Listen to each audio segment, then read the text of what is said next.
there is a difference between value and valuation. I think people are running after valuations at this point of time. How do I get the best valuation for my business? But the best way to get the best valuation for your business is to build value in it. Find a purpose that you are happy to remain committed to. And I know the definition of time of commitment has probably changed. In my father's time, perhaps you would have somebody working for the same organization their entire life. 40, 50 years was common. In my time, maybe I have people who worked with me for 25 years. Today, I think 5 years is a good time. Building a business is not a short journey, so to say. It will take a cycle. Even a venture capital fund, right, has a lifespan of 10 years. That means they allow businesses to incubate and ramp up over a 10-year period. So give yourselves that time. Don't be in a hurry, is what I would like to tell people, is that use that time of 10 years to build value. Of course, what we did in 25 years because of technology, because of digitization, obviously the whole life cycle has shrunk. But don't shrink it from 10 to 1 year and say, I want to build a unicorn in 1 year. It still takes time. So look at how do you add value. If you are making a difference to something. So it's very important when you start a business, what are you trying to solve?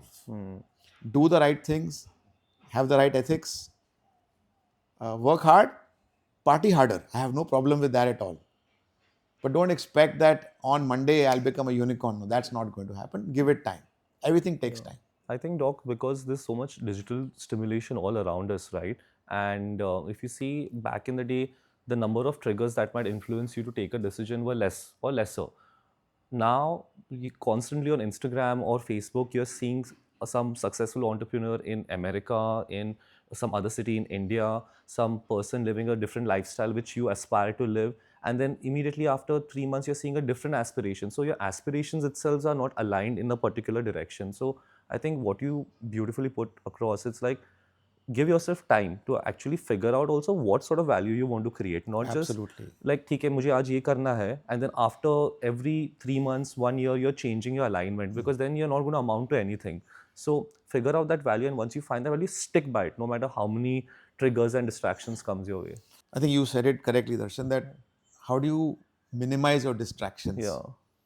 And the other thing that I like to say is control the controllables. It's like when you're driving a car, right? You can only control yourself in the car. You can control the speed at which you accelerate, when you want to brake, you want to give an indicator when you want to turn left or right. You can control what you are doing in the car. If you start controlling every bus driver, every pedestrian, every car on the road, you will forget going from point A to point B. Yeah. Control what you can control and hope that everything else people control themselves. So when you try and control more than you can, that's when you get that frustration that, oh God, I'm not able to do this, I'm not able to do that. I could control the controllables, give yourself time, things will be okay.